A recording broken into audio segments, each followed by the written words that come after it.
foi, enfim, completamente transformada com a entrevista do ex-presidente Michel Temer ao nosso colega José Luiz da Atena, aqui da Rádio Bandeirantes, em que ele, enfim, se referiu, inclusive com palavras duras em relação ao presidente Lula, depois de ter sido acusado, depois que o presidente ter dito que Dilma Rousseff foi vítima de um golpe e chamou o Michel Temer de golpista. O presidente da República mentiu, né, como a gente ontem, quando isso aqui ficou até muito bem explicado pelo nosso Pedro Campos. Foi uma mentira do presidente.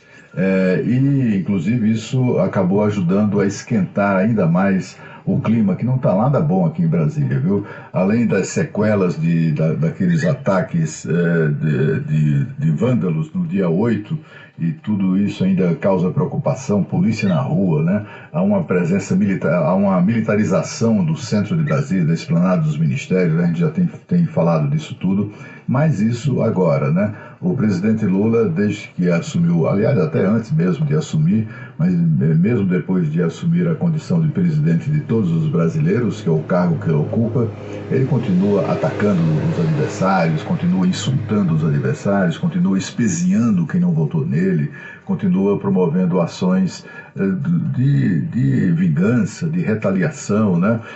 Há um discurso de ódio que não para, pelo contrário, só cresce, né?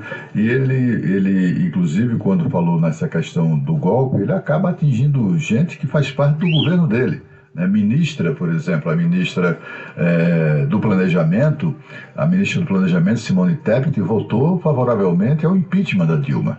Portanto, quando ele acusa, quando mente, se referindo àquele episódio como se tivesse sido um golpe, né, ele ofende não apenas as instituições, ofende aqueles políticos que hoje são aliados dele, né?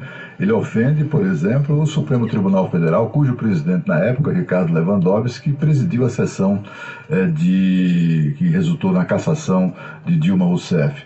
E o Michel Temer, inclusive, registrou isso na entrevista que concedeu ontem ao Datena, né? Registrou que, afinal de contas, o MDB, partido dele, faz parte do governo de Lula e lembrando até o voto de ministros do atual governo em favor de Dilma Rousseff, em favor do impeachment de Dilma Rousseff. Vamos ouvir.